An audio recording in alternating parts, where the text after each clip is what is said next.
Keep your radio dial right here. You're locked into the hottest news station on the planet. Hot 702.5 in FM sound. Blazing today's hip-hop, R&B, and pop music. Keeping your radio on fire. Bringing you the hottest, realest, riskiest talk shows live 24/7 on hot7025fm.com. Hi. Hey. What's up? All your favorite artists. Check it out. DJ Khaled. This is Mila J. Bruno Mars. On hot7025fm.com. What's up? Hot 702.5 FM. All my jokers, how are y'all this week? Welcome to Laugh Therapy. Welcome to Laugh Therapy. I am your host, Jeaux King, the host with the most, your favorite comedian. And with me, of course, I have my beautiful co-host, JD, aka Sunshine. What's up, guys? I know you guys are used to seeing both of us in studio, but Baby Love is in Texas this week for a conference because she's doing her boss. Can we say bitch on the station? She's doing her boss shit. She's doing boss girl shit. Tell them a little bit about the conference, Baby Love. So I will be speaking tomorrow at the Whitehall Hotel in Houston, Texas. You know, born and raised things right here. Houston, Texas. Hey. I'll be speaking tomorrow morning at the Feminine and Rich live conference with the beautiful April Franks. And it'll be a cool interview. Me and her work together on building Feminine and Rich. So it'll be a nice interview style about my experience because anybody who knows me, I don't have any business experience before that. So we're just going to talk about the ins and the outs and how anybody can become a business owner or entrepreneur on their own as long as they have a plan. And April has a plan. So it was really fun. Yeah, it was really fun. Learned a lot. And I get to showcase all of that tomorrow to all of the ladies who will be attending the conference. So I'm super excited about that. But yeah, I'm in my hotel room, so she y'all. doing boss lady shit in Houston, Texas for Feminine and Rich. One of the things that I loved when she first started working with the company was what I won't necessarily say mantra, but what the meaning of the company was, which was basically allowing women to be boss bitches, but also live in their soft girl era. So a lot of times when we as women are trying to position ourselves in positions of wealth, we're seen as intimidating, right? We're no longer the woman that's being sought after because no man wants a girl that makes more money than them and blah, blah, blah, blah, blah. So it's kind of hard to get someone else to provide that soft life for you. And the thing about Feminine and Rich that I loved was it was fully helping women stand in their greatness and stand in their beauty still, stand in their intelligence, stand in their, their right to make money, their right to do what it is that they are passionate about but you can still be soft. You can still be, in these amazing relationships. And there are people men who actually like women, because I still question if men like us in real life, And it's not whether or not y'all like us sexually. Yeah, it's just whether or not you like and respect her as a human being, or do you see her as a thing? Right? She's supposed to be this. She's supposed to be that. She's not your child. So I loved that Feminine and Rich still embodied, all of those things. So anyway, she is doing that conference in Houston, which is why she is not in studio today. But for our topic today, guys, we are continuing last week's conversation. If you were not here, we talked about narcissism and how we navigated it, different ways that we have seen it, whether it was in family or relationships or in ourselves. And we're going to continue that conversation today. I did not get to read the letters you guys sent in or emailed in about your personal. There were emails sent in. Y'all love us. Y'all do, with your stories of how you navigated through your narcissism. And some of you guys had questions. There are questions for you too, JD, on navigating familial narcissism. That's probably where I experienced it the most. And I am hoping that we get to those letters today, because we do have quite a few questions that we want to address today. And I know you guys are really excited about this topic. I was not expecting it to blow up the way that it did. My email, when I went to like my little folder or whatever just to see, I was like, let me see if anybody sent anything. It was like 98 fucking emails. I was like, whoa, y'all, 98? They really, like, yeah, I was like, y'all really want to talk about these narcissists, eh? Oh, man. So, I wish I'd have known that. Yeah, me too, because I literally just found out like 15 minutes ago. And I was like, oh, my bad, y'all. So I didn't even get to read all of them. But I am going to read the first three that I did get a chance to kind of skim while driving. Because some of you guys do need some help, and that's what we are here for, right? But going into today's topic, going into today's discussion, can you, JD, share a specific instance where you felt manipulated and how you learned to recognize those tactics?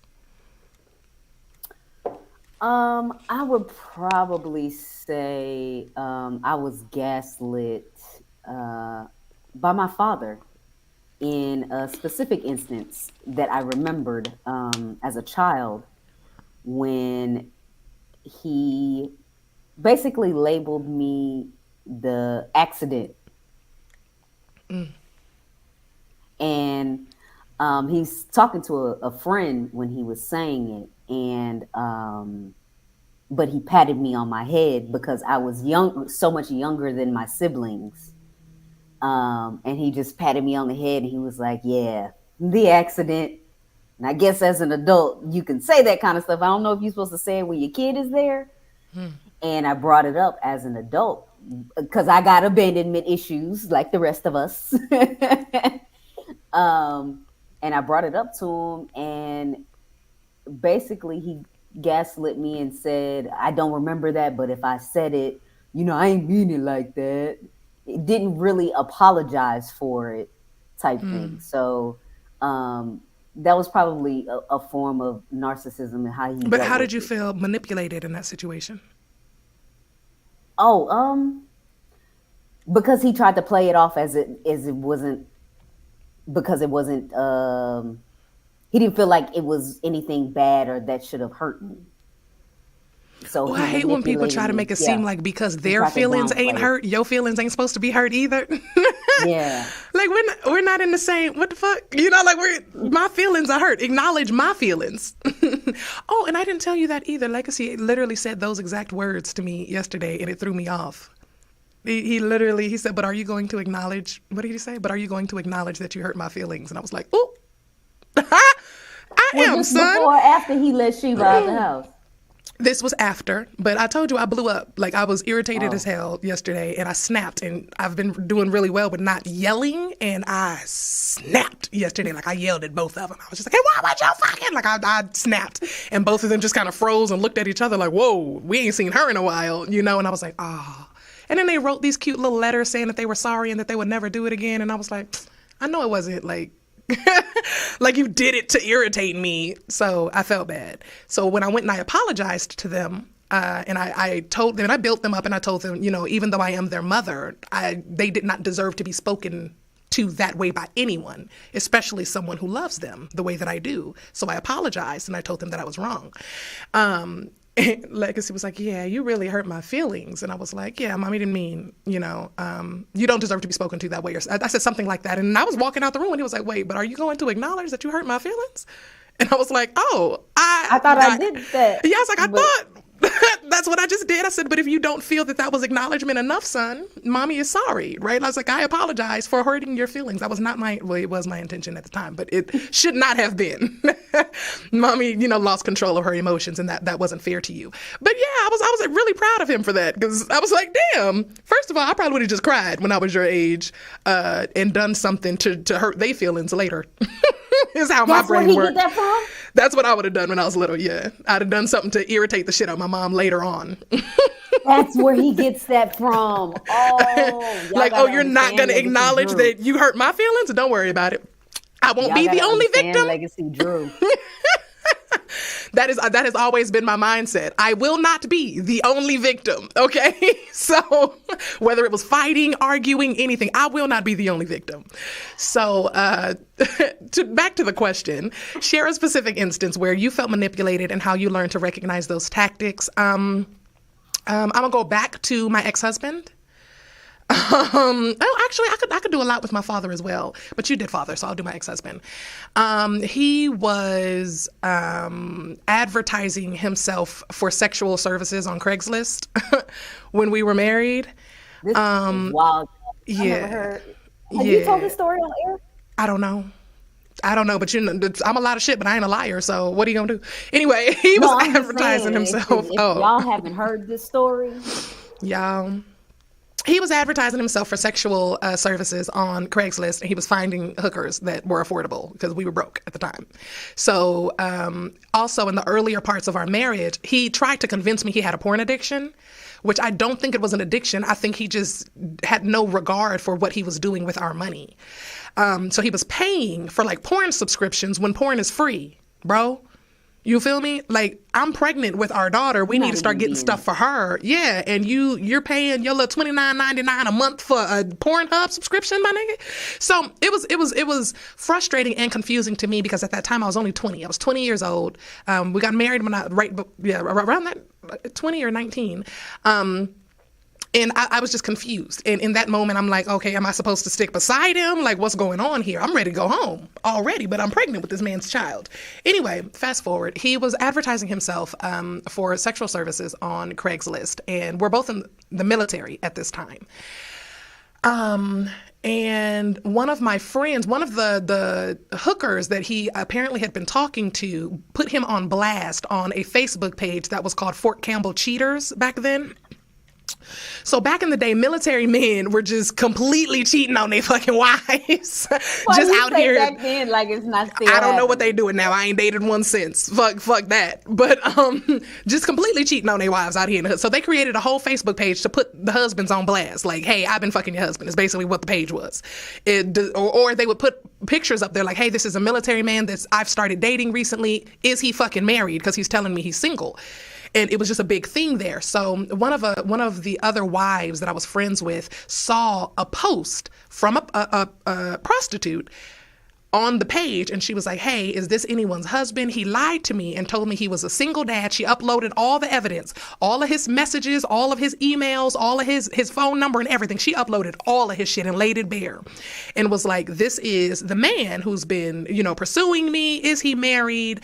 He said he was a single dad, but it's not adding up. Some of the stuff he said, blah, blah, blah. And she screenshot all of it and sent it to me. And she was like, I know that you're going through a lot right now because we had literally just buried our son like 3 weeks prior. So I had only been home for about a week because I had gone home to be with my family because I was losing my fucking mind.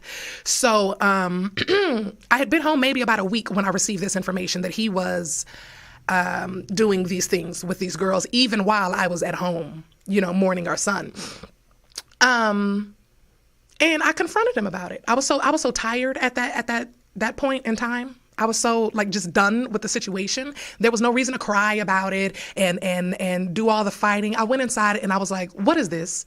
And I showed him the pictures of the emails and stuff with his email, his phone number, his pictures, his all of that. And he's like, somebody must have stole my stuff. Somebody must have been using catfishing me. My clothes and I was trying not to catapult myself off the couch into his fucking face is what I was trying to do in that moment because I knew he was lying to me, and I had my foot on the bottom of the couch because I was just gonna throw myself with every I was so fucking mad at that point because he was trying to play with my intelligence.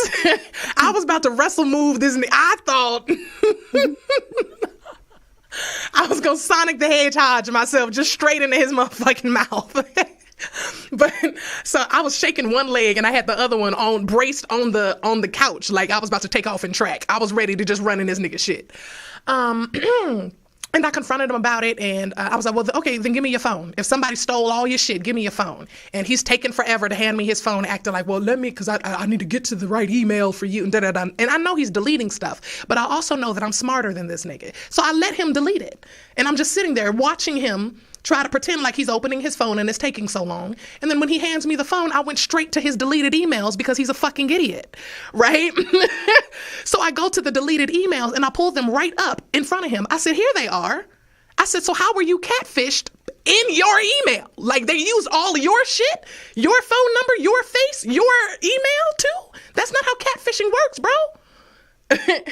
So that's what would have sent me over the edge.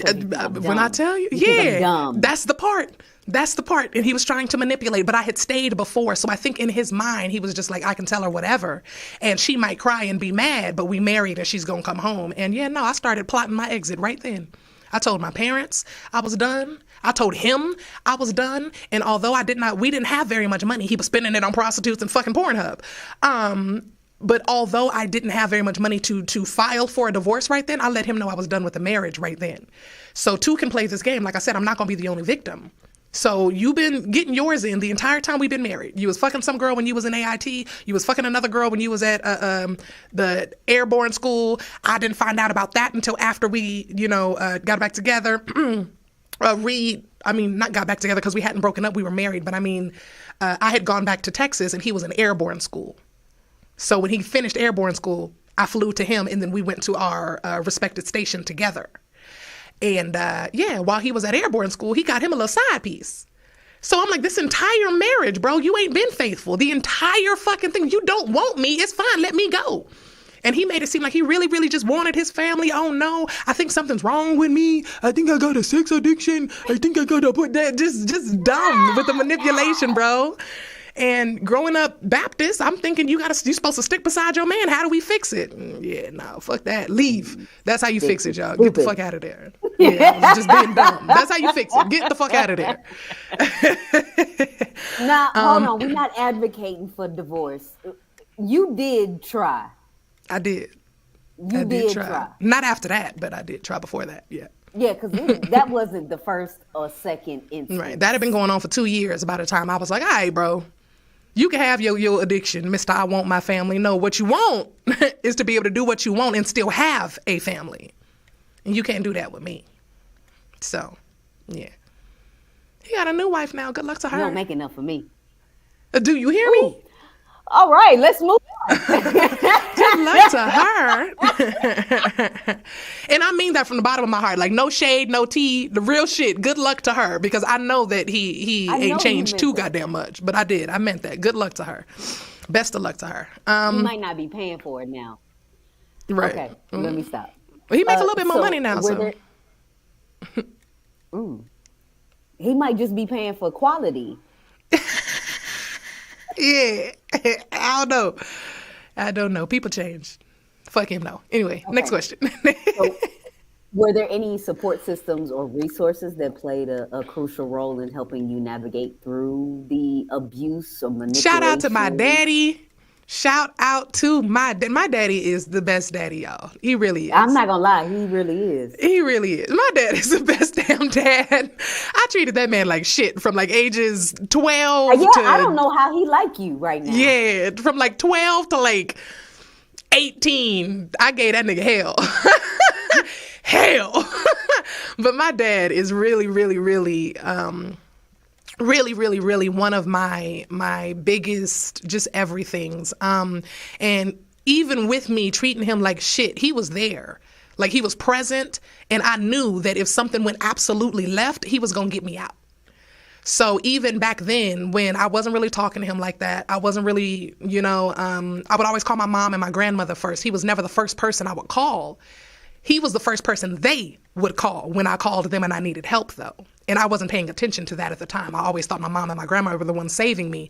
But they were going to him to get the money, to buy the flights, and to do all the things to move me around. So when I was done for real, because he had already bought me 2 plane tickets before when I told them I was leaving that man. So this time was the 3rd time I told them, like, I'm done, and I'm leaving him. And I actually spoke to him about it. And he He did what he did what he does. That's my daddy. He got me out of there. He bought me my plane ticket. He told me to pack my shit. He asked me if I was sure. He was like, "Cause I'm tired of buying plane tickets." You tickets. You know, he never said he was done, and that's one thing I would like to point out too. He never said that he was done buying me plane tickets. He said he was tired. Buying me plane tickets, right? But that nigga never told me that I was just gonna be stuck in that situation. He never let me feel like I was just gonna be stuck in that marriage or stuck states away with that man. You know, he never did that. It was always, when do you need the ticket by? And you can always come home. So I'm really, really grateful for my family as a support system, because even when I was dead ass wrong, I could be dead ass wrong and go home. And come home, and I knew it. No matter where I was in the world, no matter what I had done, no matter what burden I had put on people, I could always come home. And I have the same thing for my siblings and my kids too. No matter what it is that you do, as long as you ain't like try to kill me, you feel me? But outside of that, you can always come home. We'll figure it out. So I'm grateful to have that type of support system, because I didn't have very many reliable friends at that time besides the one who sent me the messages. But my family was always 10 toes down behind me, and I'm always 10 toes down behind them. What about you? Did you have any support systems or resources that played a crucial role in helping you navigate through abuse? In that specific instance that I discussed earlier, it didn't, like, you know how sometimes you don't remember things until later on in life, and when the memory hit, you know, my mom, she's always there. So my mom got me, shout out to back no matter what. Yeah. She's probably driving in traffic listening right now. But, you know, it was a discussion that me and my mom had. And my mom is such a, what's the word I'm looking for? Silver lining, not even just silver lining, but positive, and tries to spin it. And she was trying to make it seem not as bad as it was. But I was like, Mom, you trying to soften the blow. I get it. I understand why you would do that. You trying to protect me. At this point, I would rather you just be mad with me. But actually, what I found out really helped me mentally was my other siblings. So, you know, I have a sibling with my mom, and then with my dad, I have 4 other siblings, and I was the youngest. Like, I'm like 2 decades younger than my oldest sibling. So it's a lot of gap, and we never really interacted like siblings do. So, you know, even though you and Monk and Pop are half siblings, y'all still lived in the same household. With my father's side, those siblings, I never was in the same household with them. And so I just saw everything from my dad's lens of how he talked about them. And he used to always say, oh, I did this for Kim, and I did this for Bubba, and I did this for that's my dad. Howard Jr. He would just talk about all the things. Yeah, he would just, actual. Yeah, my biological father is quick to tell you what he's done for other people. He would just talk about all the things that he did for them. So when I looked at it, I was like, and what the hell have you done for me? So actually having those conversations with my siblings and letting them know, no, you weren't alone. He did that shit to all of us. Because if you asked Howard, he treated them like golden gooses. And so I always felt like I was the Lone Ranger. Well, why in the hell is he treating me like this? But then coming to find out, he treated us all like that. So that gave me a little bit of peace of mind that it wasn't just me that he was doing that. And one thing I would like to say is, because we're talking about that he did it to everybody. Figuring out those tactics or the tactics that they're using, because narcissists will separate people and tell their version of one story and have all of you believing that version of the story because he knows y'all won't talk to each other. And when I realized that my father was doing that as well, I made a very conscious decision to reach out to my siblings. Like, nah, he's not going to paint a narrative for y'all about who I am to you, because I would never hurt my siblings. But when I was a teenager, I wrote a poem. And it was a pretty violent poem. I'm really good with words. It was a pretty aggressively worded poem, but it was about my father and the woman he was dating at the time.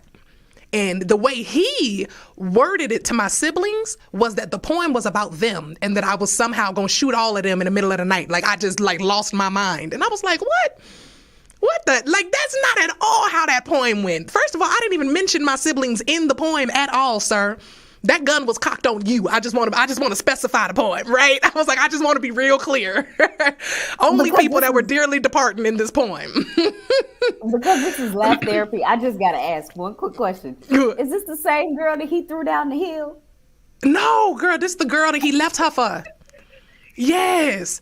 This is the wife that he left. Okay, so the girl that he pushed down the hill, the woman that I wrote the poem about, is the woman that tried to have me committed in the asylum when I was 15. Yeah, I know that, but I wasn't sure if that was the same one that he threw down the hill. This is the one that he left her for and then went back to. Yeah, girl. And I know y'all don't know this story, Face, but we'll get into some parental conversation. I've lived a life, okay? I've seen some things. Goddamn. We had the same daddy almost. Yeah, like, dude, and she just went rolling. Like, and went back to him. These women. Anyway, discuss the process of setting boundaries with toxic individuals and how it affected your well-being. Oh, I recently had to set a hard boundary with someone that I considered a friend. She's kind of been toxic the entire time that I've known her, if I'm being real. But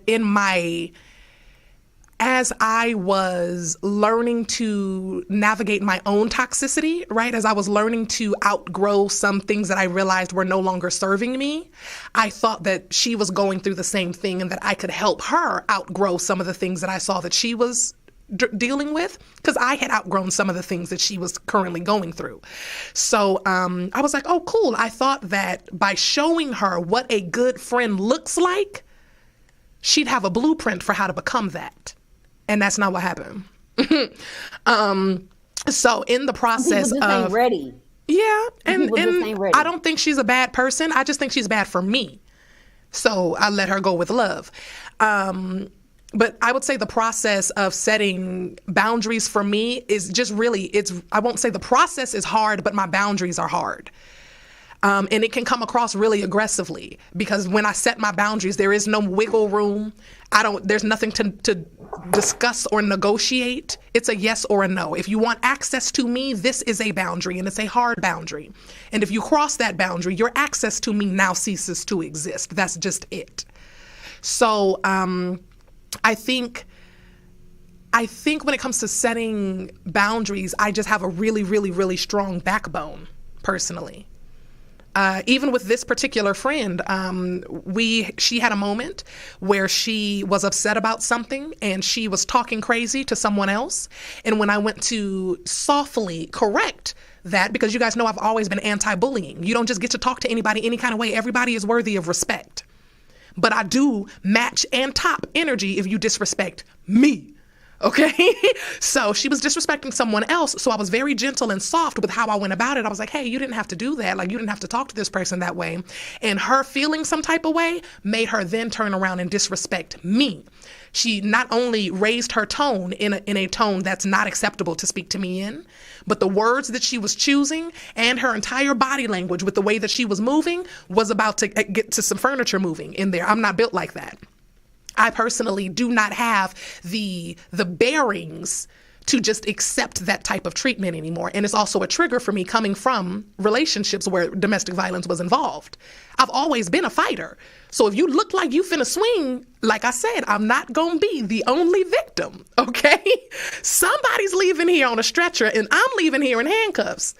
Right. So in that moment when she, got to doing all of that, I knew that she didn't really want to fight.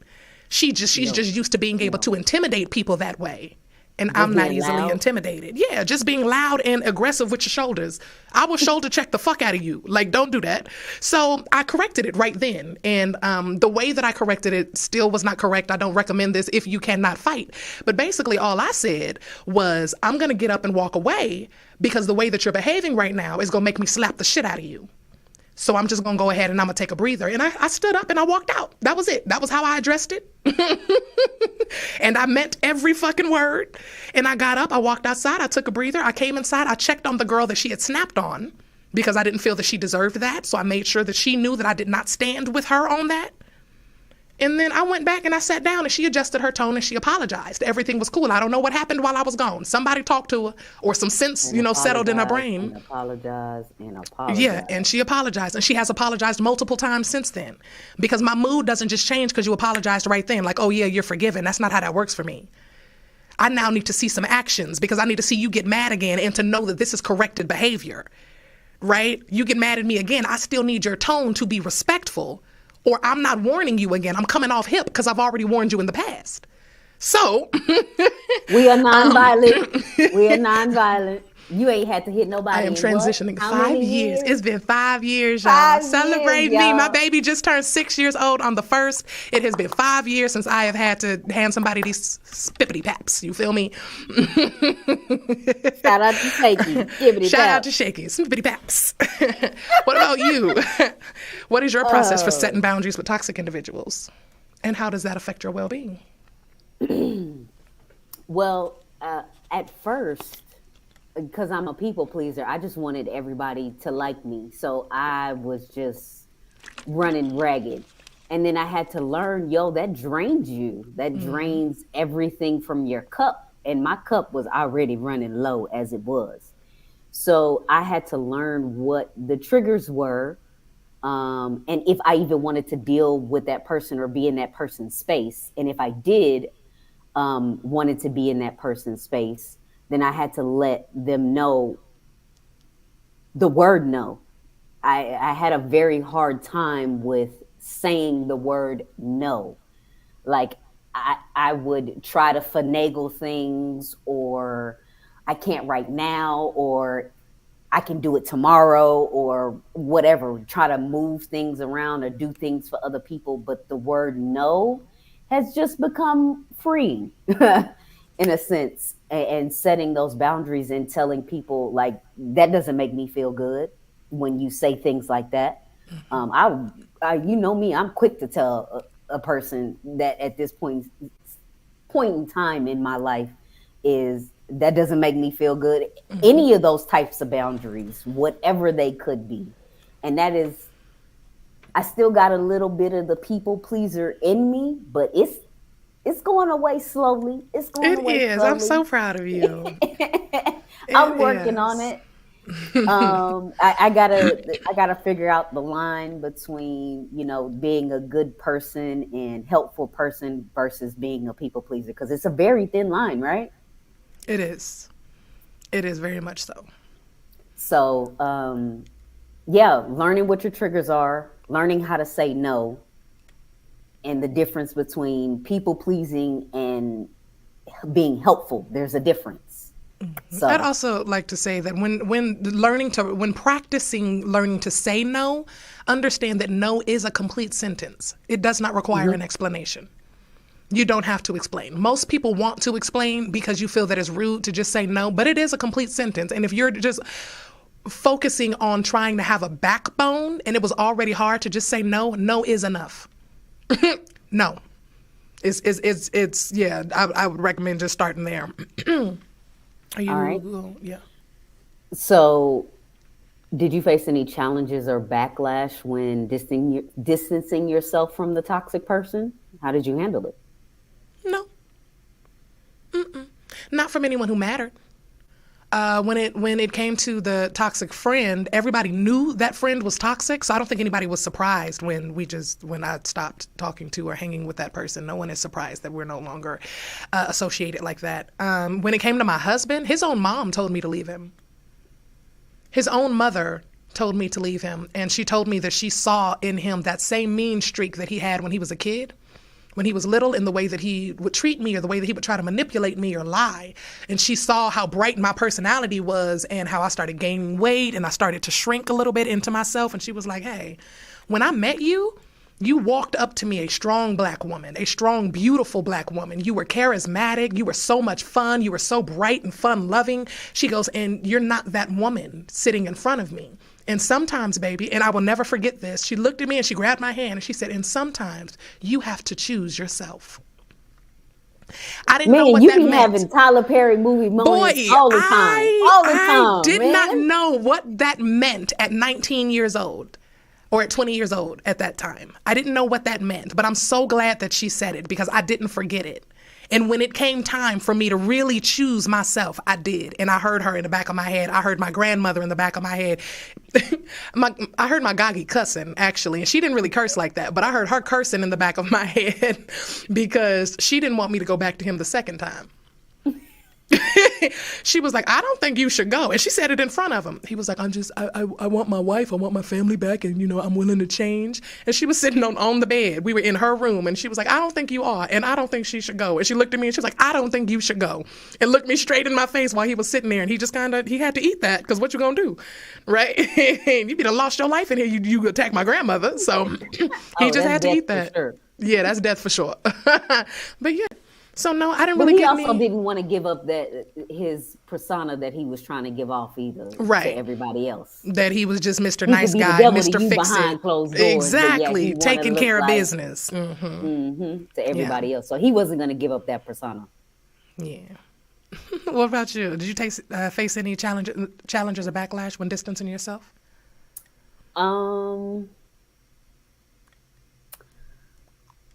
Actually, they were only challenges within, like to stick to my guns and with the no word or telling myself, no, that's a boundary that I won't let them cross. You have to stand on business, right? When it comes to that and let them know that that is one of your boundaries. I think that was the hardest. That was probably the biggest challenge is keeping it with myself because I was a people pleaser. That was probably the biggest challenge of mine, not backlash from anybody else. And my mom's not the toxic person, but I've had to discuss boundaries with her. And it was a good conversation that we had because she felt like she had to walk on eggshells with me because of certain boundaries that I had set. And I just had to explain to her certain things. And it was a great conversation that we ended up having to clear. I remember when we first got together and you were going through some of those transitions in your family. I'm proud of y'all. Y'all have come a long way. Yeah. So that was probably the hardest part for me. Have you found that experiences with toxic relationships influenced your approach to new friendships or relationships? Oh, definitely. Oh, definitely. And like I told you guys weren't, well, like I mentioned last week, I don't recommend taking my approach to dealing with a narcissist because like I said, because I was so set on not being the only victim, I became him. I started to mirror him. So I started to do to him the things that he was doing to me. And then when I decided to just finally leave the situation, I still had some of those character traits that I had taken on from him. So then I was the one that realized that my truth wasn't necessarily the truth. And it had some manipulation in there to paint me in a certain light. And that can't help me. That can't help me grow. That's to manipulate someone against someone else. Right? So I realized that if I wanted the truth told about me, I needed to tell the whole truth about me and the other person. So I started saying what was wrong with both of us, right? I'm just going to tell the whole truth, nothing but the truth. And you can decide who you think is wrong. It doesn't affect me. Whether you think I'm wrong or not, I lived through it. I made it, right? So I when it comes to new relationships and new friendships, I feel like I have certain boundaries as far as how I approach hard conversations. I don't do arguments no more. We either gonna talk about it calmly and through, or we just not gonna talk about it. I don't have time to get my blood pressure all the way up there because you done pissed me the fuck off. I'm not doing that. You know, no. I don't want to have those conversations. Yeah, I don't want to have those conversations while I'm at a 10, because it's not going to be productive, and it's more likely to become unsafe, right? When it comes to friendships, if I start seeing narcissistic tendencies or manipulation, like I'm really, really big on liars. If you lie to me or on me, this relationship is done. Like this friendship is complete, bro. Because I can't trust anything that comes out of your fucking mouth now. Now, if it was a misunderstanding and I mistook something you said, that's one thing, and I'll give you the opportunity to correct it. And then I'm like, oh, okay, that was a misunderstanding. You thought this. You thought when I said this, I meant that, cool. But if I find out you just straight up lied and I call you out on it and you just fucking lied, yeah, I'm never looking at you the same again in a friendship, in a relationship, in a nothing, because I now know that you're capable of it, of looking me straight in my face. I see it as a form of disrespect. You played with my intelligence. You played with my feelings. Yeah. So I feel like coming from those type of abusive relationships have made me really, really like a stickler on certain things. I'm real big on loyalty and not lying to me. If you can just be real with me, our relationships will be fine. What about you?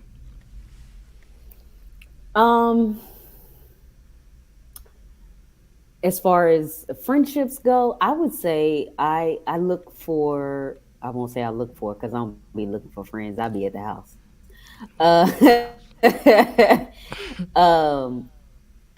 If I was to look for an adult friendship at this point in time, it would be someone who gives grace and understands situations, and just energy. I would just say like a person that has good energy, because someone who doesn't sucks everything from you. Draining. And yes, it's completely draining. And that's a lesson that I had to learn from like my dad, when he would get to talking about stuff that wasn't positive or good. Like I shouldn't be hearing this conversation about how you was cheating with this person and moved in with this person, doing all. I shouldn't be hearing that, when we were supposed to be talking about something completely different. So it's just draining, and I can't have anything externally draining my energy when I drain enough of my own damn energy at this point in time. So that's just some of the things that I look for in people, even people that I meet through you, like the comedy people. That's one of the first things we talk about. Like if I'm there and we meet somebody new, like, oh, they had great energy. They had good energy, yeah. Yeah, right? Yeah. So I think that's they had fucked up energy. We're usually on the same page too. We get in the car and we be on the same page usually.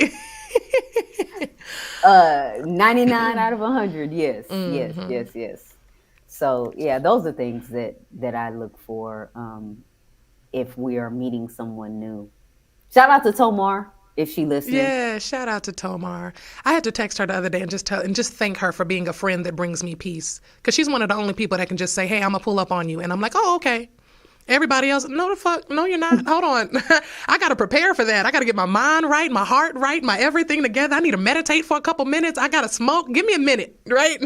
Tomar's one of the only people that can text me and be like, hey, I just need a minute. You know why I really like Tomar? It's Tomar because she'll come over, and if I either cook dinner or I'm cooking dinner, she'll come in and make the boys' plates or direct the boys. Like if she already moving things. Oh, thank you, Tomar. She's a good friend. Much. Yeah, she's a good friend. And you was concerned at how I found her. I found Tomar on Facebook, y'all. It was a random Facebook group. I wanted to have a game night, and I didn't know anybody in Vegas. The game night was lit. And yeah, she was like, you just invited random white people to our house. And she was lit. She was one of our favorite people that came. Tomar was definitely lit. Oh man, I miss Krista though. What she say in the casino that one night? Oh, I want to go home. That was La Legacy. I want to go home. I was like, I get that. I think Krista on the spectrum too. She just didn't know. Gotta be. She's in the middle of the casino and just yelled out. I want to go home. Yeah. I usually don't say it. I just go home. But yeah, she had a moment. I get it. Oh, that was great. Can you share a moment of personal growth that stemmed from overcoming narcissistic abuse or manipulation? Learning how to set boundaries. I did not know how to do that. Like, that wasn't a thing in my repertoire. When would you say you learned it? Uh-oh. It's cutting out. Can you hear me? Yeah. When would you say you learned it? Can you hear me? Yes. Can you hear us? Can you hear me? Okay, now I can hear you. It cut out. I would say probably about 3 years ago, like right around the time that we met, I was learning how to set boundaries. Like, I couldn't. Oh, you were about to say something? I was going to say that's what I was about to say. I was going to say, I feel like you just started working on that when we got together, because when we first got together, you were still very heavy on the people pleasing. And I remember us having a conversation about it because it was a little annoying. And then I thought that the way that we had the conversation, it came across mean on my end. But I also feel that it was really helpful once you realized what I was trying to say. I just wasn't saying it in a way that it wasn't soft. It was kind. I was going to say that was kind. It wasn't soft. But I was annoyed. I didn't understand. But I was annoyed not necessarily with you, but with what I know that causes and where it comes from, because I was you in that relationship, right? So seeing you do it, it was almost triggering to me. And I was like, nah, you got to stand on something, sis, because somebody's going to stomp you in the fuck. You got to fucking stand on something. So it wasn't coming across kindly because I didn't know how to say it kindly. I was like talking to myself almost, like trying to shake you. Like, you got to figure it out. You got to stop. You got to stop. You're going to hurt yourself. You're going to continue to hurt, right? If you go down that road of trying to make sure everybody's happy, because nobody's trying to make sure you are. And I think it's a respect to me as well. Like, I give respect, and I didn't always get it. And it wasn't that the people were being disrespectful on purpose. They just didn't know. And I think that's a lot of the things that I've had to do with educating people, because I am a lesbian, people who are close to me. And some of the shit that you say is offensive. And I've had to learn that is a part of you giving a fuck about me, is learning how to not offend me. And I almost lost some familial relationships because of it, because how they felt about it, or how I thought they felt about it, or how they might have felt about it in the past. And now it's not the same way in the future. So there was conversations that we had to have as well. So just navigating the space of, you are going to have to respect me and not my lifestyle. And that's what I want everybody to understand. It's not my lifestyle. This is who I am. This is not a choice that I made. It's who I am. So I needed you to respect that. And that was the main thing I had to stand on coming into learning how to set boundaries. Is like, no, you're not just gonna say your lifestyle. No, it's me. I am a lesbian. I didn't choose a lifestyle, a lesbianism. No, I am a lesbian. So it's just what I had to get everybody to come to grips with in my people pleasing stage, because I just would tiptoe around it. You know, I had a girlfriend that everybody knew was my girlfriend, but nobody really acknowledged her as a partner. You know, they just said, oh yeah, that's her friend. And I would just let it roll, because I didn't feel like putting up the fight to explain to them, no, you're going to respect my relationship. And then I came in like a wrecking ball. Because wasn't nobody about to put me in no side purse.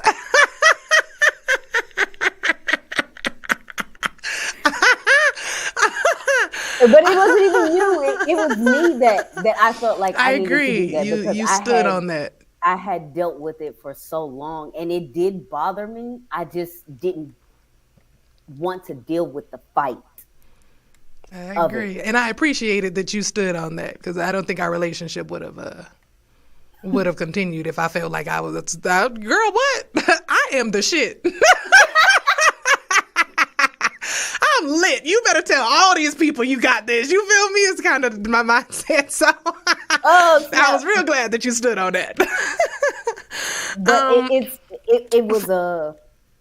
it was a trying time with everybody who was close to me that didn't understand me having boundaries. But now we're so much better for it. We're so much better for it. So yes, going through the fight, people, is worth it. I would say mine is the question, in case anybody has forgotten, because we've been talking for a minute, is sharing the moment of personal growth that stemmed from overcoming narcissistic abuse. I was not diagnosed with autism until I was 30. I was not diagnosed with bipolar disorder until I was 30. And I would say the personal growth has been that in finding that out, I've just embraced it. Whereas before, I would have allowed him or everybody else to make me feel like something was wrong with me because of that.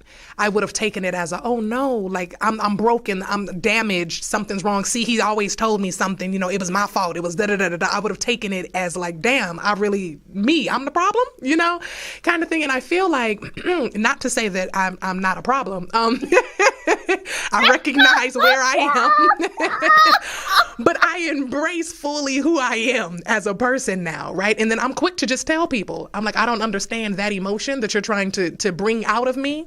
I don't know if it's the autism or if I just don't give a fuck, but I don't care about that, right? And I can just be honest about it rather than lying to you and myself about how I feel about a certain situation or about your emotions in a situation. And it's not always...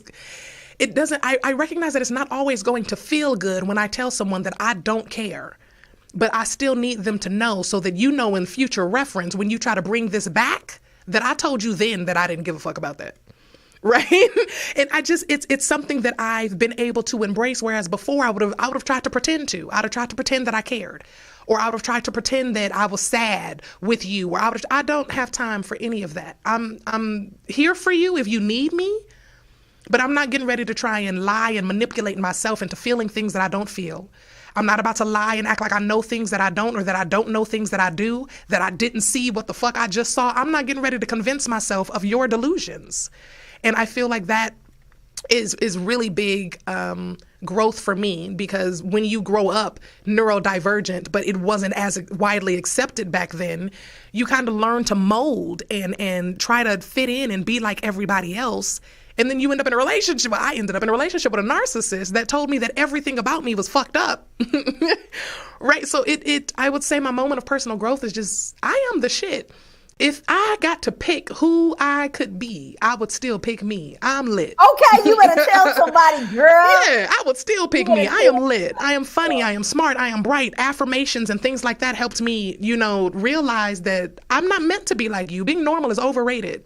I choose me. I pick me. I love me. And if you don't, then fine. Yeah. Spectrum house.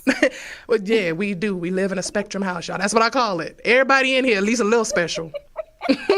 We all got something. So we super powered up at 5308. Do you hear me? Do you hear me? I was trying to see. We don't have enough time to read these letters. Dang it. You sure? You can't just read one? We got 3 minutes. Hold on. Let me see if I can pull it up. Okay. I have notes, but I can't pull the email up. We're not gonna have time. The note is, I don't know if she wants me to say her. I'm gonna say her name. Anyway, her name is Ajane. You sent in a letter, and she has questions. She has been with her child's father for 4 years. They have 2 kids together. And every time she tries to leave, he becomes everything that she wants. That's called love bombing, but okay. Mm-hmm. He becomes everything that she wants, gives her almost everything that, she wants. He becomes super generous and whatnot. And then once, time goes by, he's back to being extremely stingy. He's using money manipulation. She said he tries to manipulate other people and try to make her jealous. That's called triangulation. Okay? So it's trying to make you and this person feel some type of way about each other. He's trying to separate y'all. Talk to that person. Because I'm sure he's told that person some crazy shit about you, and he's told you some crazy shit about them to make you feel like they're questionable. And in reality, he probably playing the hell out of both of y'all or sleeping with both of y'all. But yeah, so he's got a friendship with a work friend, and she doesn't like it, and she feels like now he's trying to make her jealous, like she's competing for his love with this lady, and she's the one that's the girlfriend and has 2 of his goddamn children. Compete, girl, get out of there. Compete for what?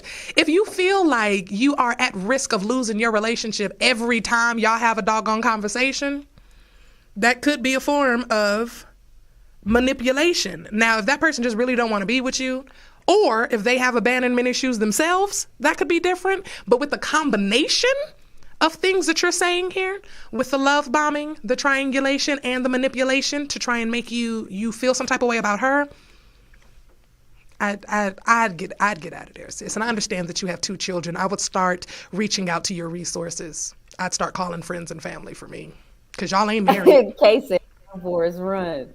Yeah, run, Forrest. Get out of there. I would try to start making my own money if he's being stingy with money and see how he handles that. That part. I will see how he handles that. I have so much to say about that. We have to wrap up here, but I have so much to say about that because I had money manipulation, and because of that, I ended up having a very toxic relationship with money when I got out of it. I was like, bitch, ain't nobody gonna be able to deduct my money no more. You feel me? But that is it for today, guys. I do hope that you enjoyed this conversation. We still didn't get through half these questions, Jess. We still only made it to like 4 or 5 questions. But again, we have a lot of emails from you guys. Keep them coming. We'll do better next week with being able. Maybe we'll start with reading the letters next week. Why don't we just do emails next week?